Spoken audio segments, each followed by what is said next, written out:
Hey guys, it's November the 6th and welcome to my vlog.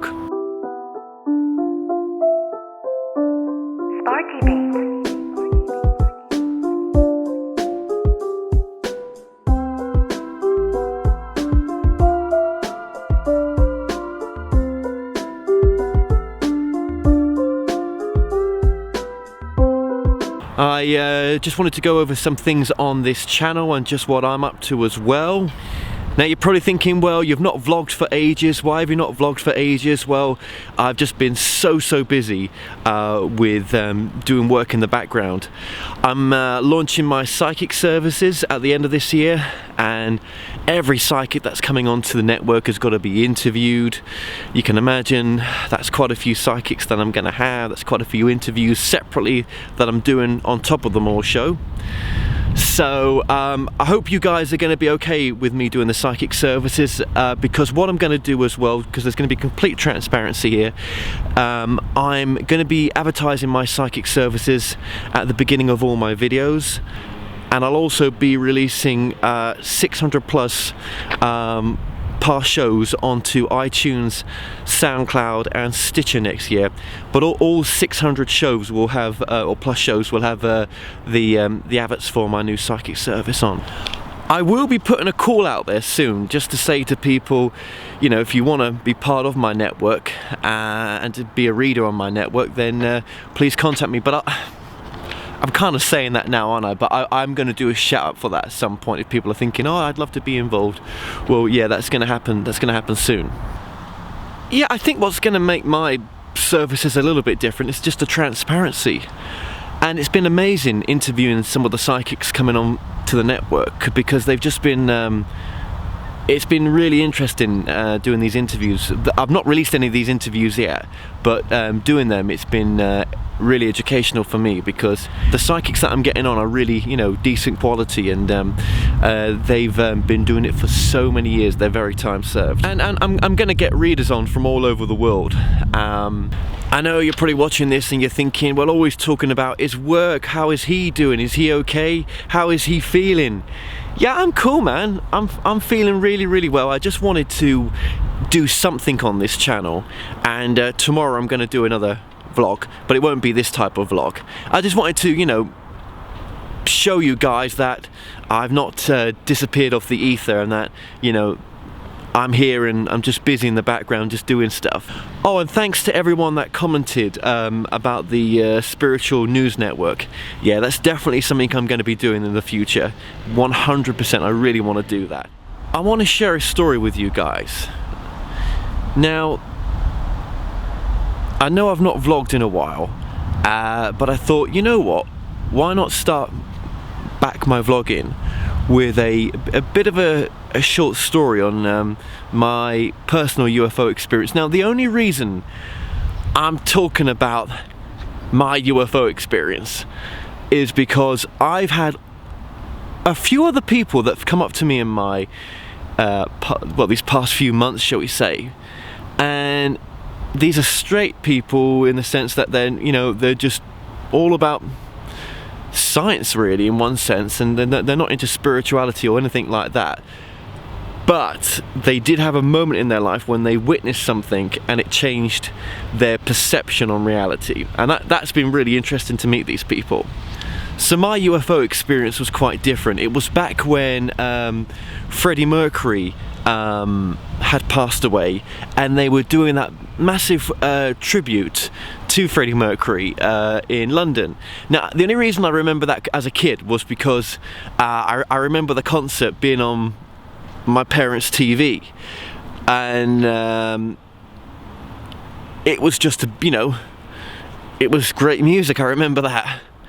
Anyway, so it was that day when it happened. It's kind of weird because it's kind of like it's kind of like a faded memory. I've only got bits of the memory. I don't know if I've got the whole day. I've definitely only got bits of the memory of the nighttime and the evening. So anyway, to cut a long story short, this is as best as I remember it right now. We had a landing in our house where there was a side window where it looked in between two other houses, in a sense, but it was looking onto a street, but you know, if you stared straight out, you would see in between two houses. And I don't know if I remember being called upstairs or how I saw it, but I remember looking out this window and seeing this silver-shaped disc object just hovering in between the two houses. And it was...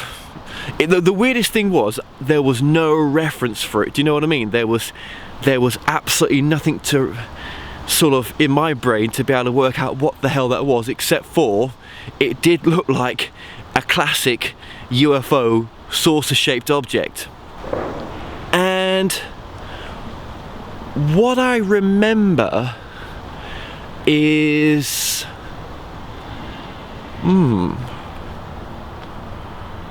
so this is where it gets really strange, because I just don't remember much, but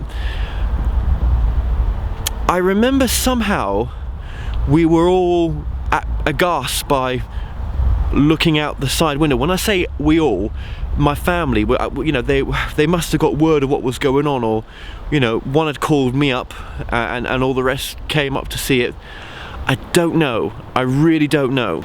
But what I do remember is I remember going out the front of my house and there was no one there, as in like neighbours, which that was not that odd, but there were no cars, there were no birds, there was no sound. I think I remember that there was no sound. But yet again, this was years ago and my memory is quite faded. Do you know what I mean? But I don't think there was any sound. I'm not too sure which one of my family members was outside with me outside the front of the house. I can't remember. But I think I remember the object that was in between the houses being almost directly over us at that point. And it was like time had frozen and stood still, and it was just me and my family that were observing this thing. The next bit I remember was a bit later on. It's still light and I was out the back garden because someone had shouted us out there, and there were all these orbs. Well, they seemed to be orbs, I don't know what they were. Lots of them just moving around in the sky. Again, I don't know how long this went on for. I don't know how many of them there were. It seemed like many, very high up in the sky. And that memory seemed to go on for a little bit. But again, I don't know how sequentially this fits into the next part I'm going to tell you, because I don't remember how that progressed on. Now maybe that's just poor memory. Maybe the orbs in the sky were not anything E.T. You know, it could be a number of things. So then this is where it gets weird. The next big memory that I remember is we was all in my bedroom, my family and I were all in my bedroom. Now I think I'd called them up because this, well, it's amazing really, this cigar-shaped object was going past my bedroom window. Huge bloody thing with ultra weird writing on the side that looked, I don't know, it wasn't English, it wasn't like even, I don't know what it was. It was these weird symbols on the side. It's almost like it floated past and disappeared.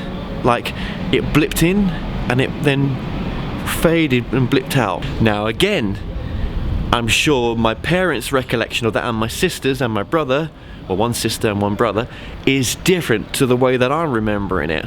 So that memory stayed with us. Those memories stayed with us for a while. But what was really unique was the next day there was still, my sister and my mum, because I wasn't there, said they saw more UFO activity outside our house. And the weirdest thing was, all these years later, and it's a pity I can't show you this, but my sister's got it. She drew a picture and she dated it. And it was a number of years ago when I asked her to see the picture. This is like 10 years ago. I asked her to see the picture. On this picture, as a kid, she drew the UFO that we saw between the two houses, and she dated it. So that's what she saw back as a kid. Now, the reason I got her to show me that picture was because back in 2002 or 2003, I can't remember when, I was in Los Angeles, and before I got to Los Angeles, I'd read this book by Dr. Bruce Goldberg called Past Lives, Future Lives, and he's a regressionist and also progressionist. So he takes people into past lives, he takes people into future lives. Booked an appointment to see him and got a past life regression on that event, on that day. Now, I had a bit more than that done with him, but we're just talking about this right now with him. And the difference was, when we were all outside seeing the orbs in the sky, and then the next most significant memory was myself lying naked on this cold table, it felt like, and all these beings around me, like small beings. And I remember being petrified. Then this taller being came in and calmed me down and said, everything's all right, you know, don't panic, don't worry. And I felt very at ease. I don't know what they were doing. I don't know much about what happened, except for the next most significant thing was they were telling me that I was always going to be watched and I was one of them and was going to do some important stuff that mattered. And I'm personifying things here. I mean, you know, a lot of people listening to this are going to think, well, you know, it's regression, you know, you're just making it up. You want that experience to have happened. And that's exactly how I feel. But like the regressionist said to me, as I got out of the chair, I said, I've just made all that up. And he said to me, yep, that's what they all say. Then in the regression, the next most significant thing was when we saw that cigar-shaped object coming past my window. Basically, I saw myself being moved into position to stand next to my parents and my brother. They were all paused. They were all like frozen. And I was being ushered in to stand next to them. And I think I must have stood still, and then maybe I froze and from whatever they did to me. And the next minute, we was all back in that memory of we're all in my room and seeing this cigar shape going by. But I mean, it makes no sense to me what I'm saying, except for they put me back there at that moment. But then did they? You know, is that, you know, is that something I made up in the regression? I don't know. I don't know why I'm even sharing this story. It's just, I think I've had too many people come to me recently that